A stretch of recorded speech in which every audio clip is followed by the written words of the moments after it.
This is not a cartoon, but it should be. It's something I came up with on my own, but it looks better as a cartoon. First of all, it's great that you are at Mass.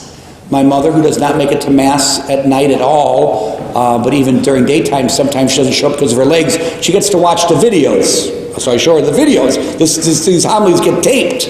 So I'm bragging. This is my 10th Mass since Thursday.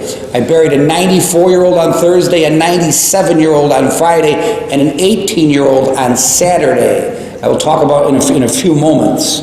But I wanted to tell you the first part was lighten everyone up. It's great that you're here. Oh, it's great that you're here, even though 10 Masses since Thursday at 6:30, it's still my first time to receive communion.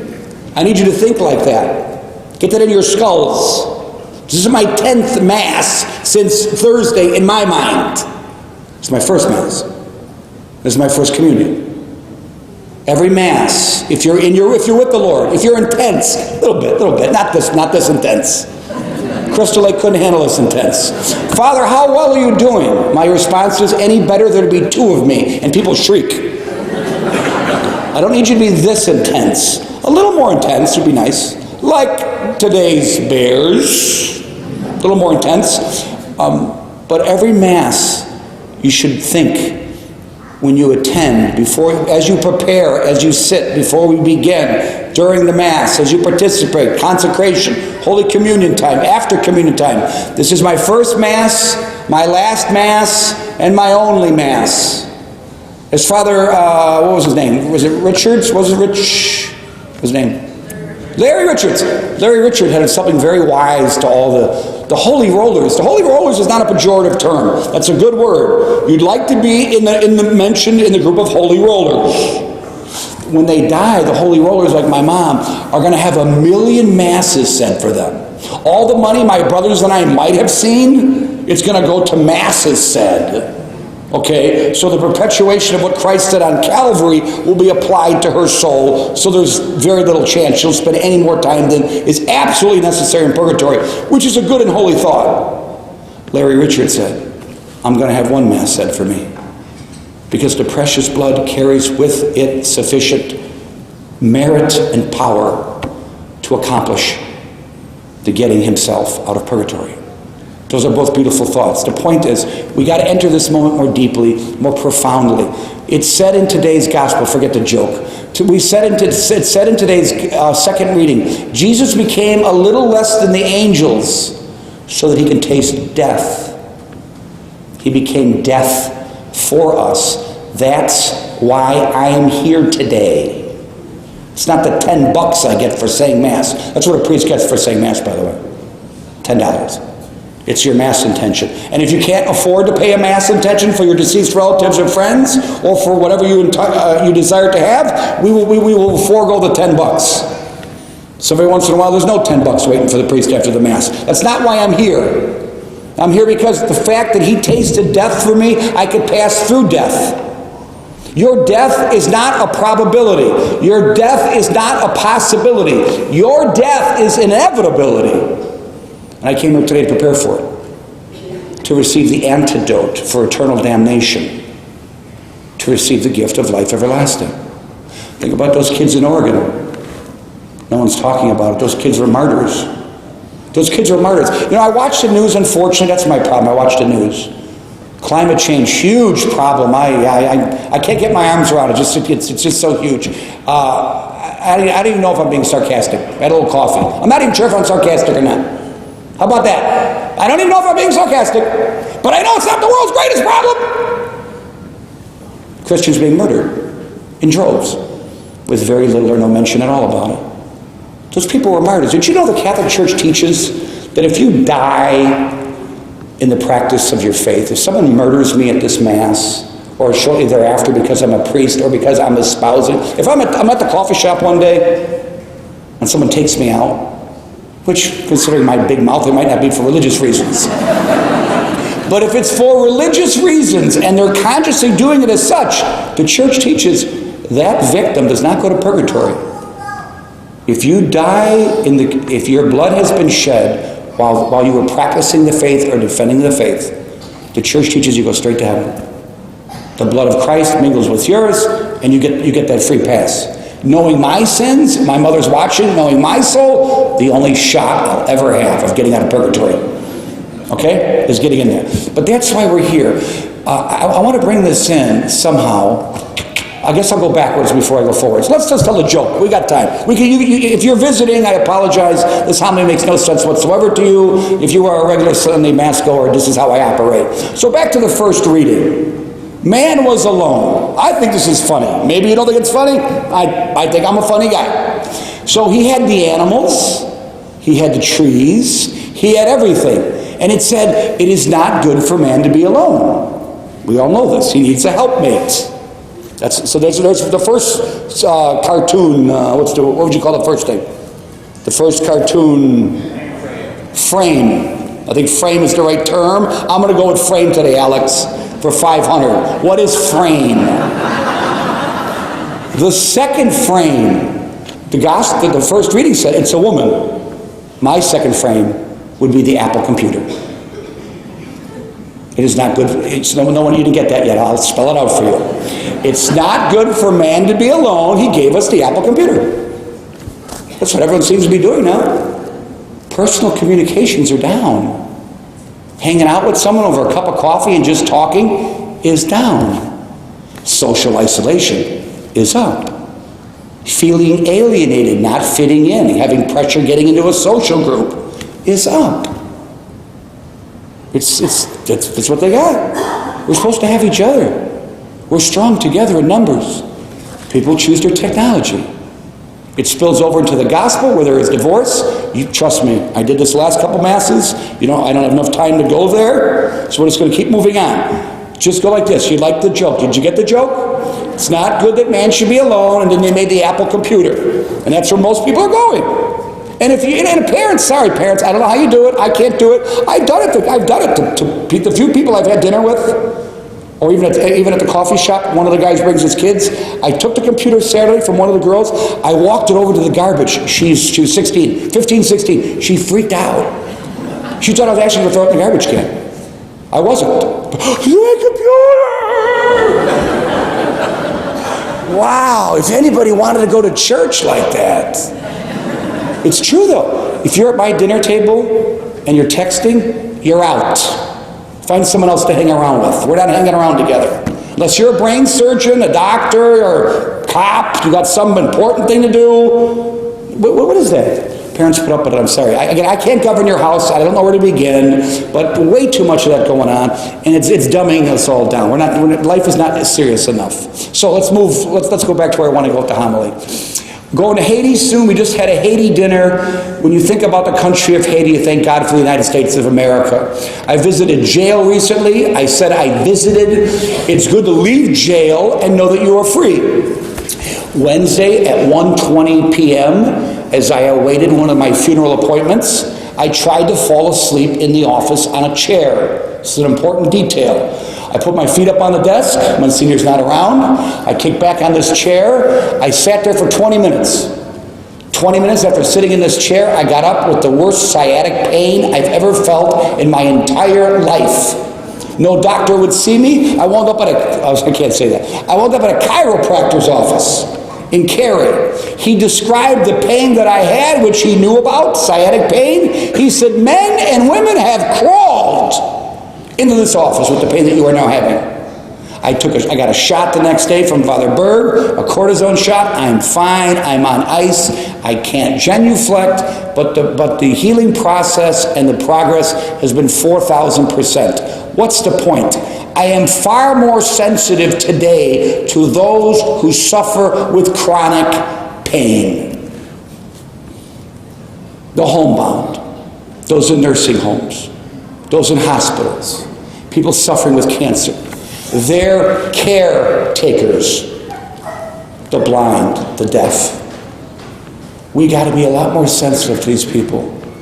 We blow them off all the time. You know, if I go to South Street, and we go to South Street in Woodstock or Journey Care in Barrington with the hospice, I always want to spend a little time with the hospice worker. I always want to spend just a little time with the hospice worker, because those are the real heroes. Those are the saints. Priest comes in, priest goes out. I come in, I give you the sacraments, say a few prayers, how you doing, and then we go. The hospice worker stays. And for the countless people at Fair Oaks where I visit, who take care of their spouses, who have memory loss, who don't even know their spouse is there, and the CNAs, this is worthy of our consideration. I felt, see, daily mass is a little tougher crowd. They just are. They're a tougher crowd. I had mentioned this happened to me on Wednesday, so I mentioned Thursday, Friday, and Saturday. With this in mind, with this new realization of how much people are suffering as I speak to you, and how limited my suffering is, I feel like the worst gnat on the face of the earth by the lack of gratitude I've shown God for my good health. How about that? That's another reason I'm here. To thank God I got my health. And how many of us take it for granted. So I had the organ there, now we're moving along. So I had a little incident at the coffee shop, the Starbucks. So I had the organ thing going on. I had the sciatic thing going on. I got to bury an 18-year-old kid going on. So I'm sitting there, we're talking our normal talk, which is politics, economics, religion, and one of the Methodist guys, I told you, Jimmy's a drug dealer. He's a pharmacist. So he likes to bait me. I hope he watches this tape. I'm going to tell him to watch it. He likes to bait me. Oh, Father, we don't have to all just go to the street corner and yell out that we're Christians. Jim, I never said that. But you should be known as a Christian. People who know you should know you're a Christian. You shouldn't be undercover. Get smart. I spy here. It's not like that. If there was a trial, you should be convicted of being a Christian. In your workplace, yes. Not with a megaphone, not with a microphone, and certainly not the way I do it. But the way you should do it. So Wayne, who I hope he watches this tape as well, very nice man. Very nice man, retired, faithful husband, worked hard, he's got good kids. He looks at me, he goes, you know, Father, very nice man. This is after, I don't know how many cups of coffee he had, I don't know how many cups of coffee I had. He says, you know, Father, I get the impression every once in a while, you get mad that we don't go to church. Another rocket scientist in my group. You're darn right I get mad you don't go to church. I do. I take it personally. Listen, if I was an airline pilot and I wanted to teach you how to fly and you didn't want to listen, that's your fault. This is a little more important to me. This is about how America turns out. This is about how my soul turns out. This is about how my salvation turns out. And I want to get it right. So I blew up. It's okay. It happens. For dramatic effect. But I just had it. I had all this stuff on my mind. I blew a gasket. I didn't swear. No swearing. I just took my coffee and left. And went somewhere else. Like, I had it with you guys. What am I going to talk to you about? And no one's talking about the things I want to talk about. Which is people are being murdered in the name of Christ. People are blowing off mass. People are being insignificantly grateful. Lacking gratitude for the health, the blessings, the goodness. And I want to hang around people and do all this. Smash that thing. Smash it. You know what, parents? If someone start the club, I'll be the leader. I'll smash your children's electronic devices with your permission. Smash them all. That's right.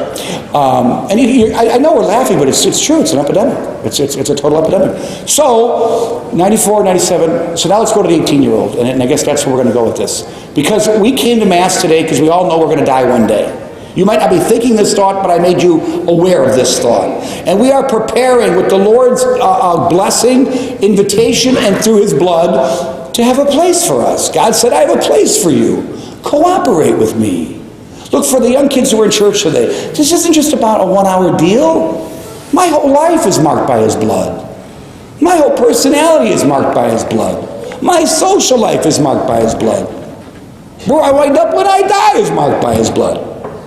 So this young man, it was made public in the Northwest Herald in a Friday article, but this young man was 18, and like a lot of 17, 18-year-olds, he's just having some trouble at home. He's having some trouble at home. And he was doing some things he wasn't supposed to be doing. So the parents put him out. Tough love. Parents put him out. It's hard today. Again, two different generations. I'm going to say this quietly, softly, and you got to let me finish it. Let me tell you the difference between my generation, young people, and your generation. My generation, I'll be 50, and your generation. If I went to my father in a fit of rage and said, I want to kill myself, my dad, who smoked cigarettes, which I am entirely against, he would have took a hit off his cigarette and he would have said, A, you're an idiot. 2, do not do this to your mother. Today we can't say that to you because you might be very serious. We need to take those things seriously. The culture in which we live today, the devaluing of human life, the fascination with popularity over somehow being part of some homicidal, suicidal rampage, which with an ongoing increase of children being at risk without proper role models and structures and discipline and reward systems, unfortunately makes what happened in Oregon not less likely tomorrow, makes it more likely tomorrow or the next day. I'm telling you this because the parents, they made a judgment call. Should we just keep letting the kid do what he's going to do, or we're going to make a contract? You mess up the contract, you're out. So long story short, the kid, tough love, he started getting it. Christopher Michaels, who died at 18, who I knew from Carrie, he started putting his life back together, and it started working for him. The day of his death, he was on his bicycle, and his mother made a point to get out of the car, run over, give him a big hug and kiss, and say, Chris, we're proud of you. I know you're struggling. We're going to see you back home at Christmas. You can come back home for Christmas. Just keep doing what you're doing. You're showing you can do it. The father stayed in the car. Men do that sometimes. My dad would have done that. It's a different era. So a couple hours went by. Must have been his guardian angel. Must have been some grace from heaven. His father picked up the phone, called his son. Son, I just wanted you to know I love you. And I know you're trying your best. We're going to get you home. We're going to get you home. We just got to do this, don't you? You got to do this. You got to be a man. We got to get you home. A couple hours later, the kid made the wrong turn on a bicycle, turned right into an oncoming van on Highway 14. And he died. And he's dead. You and I, if I do not show sufficient gratitude for the lack of ills in my life and for the little pain that I do have, how much more ingratitude do I show for the gift of time that I have? And how much time do I waste? How many people in my life do I take seriously enough to tell them I love them and I care for them? And I'm there for them. So this father, Kurt and Judy is a cancer survivor. Just got out of a final chemo. She got a crew cut. So she thought she was out of the woods. Then this happens. But her husband got up at St. Peter and Paul on Saturday and gave a eulogy, witnessing and testifying to their son Christopher and his amazing qualities, his trying to put his life back together, his joy, his infectious smile. And I tell you, his father gave everybody there not only an assurance of hope and a sense of Chris's well-being, but he made it easier for all the young people to mourn and to grieve because Chris was trying to do the right thing and get it back. We need this Mass. We need our Lord. We need God more deeply. Look, young people, please think about this. Who of us is better served by less faith in our lives? Which community? Which school? Which country? Which planet? Who of us is served by less faith? We are served by more faith. So make it your individual goal to invite God today, maybe for the first time, into a much more deeper, permanent, intimate religious experience. Claim him as your Lord. Make him your master. And may God bring all of us the gift of invincible hope, that in the face of death and walking through the darkest of valleys, with the Lord by my side, I shall fear no evil. Let's continue to pray for those kids from Oregon who had the guts to stand up and to say they were Christians. May you and I have the courage to follow in their example.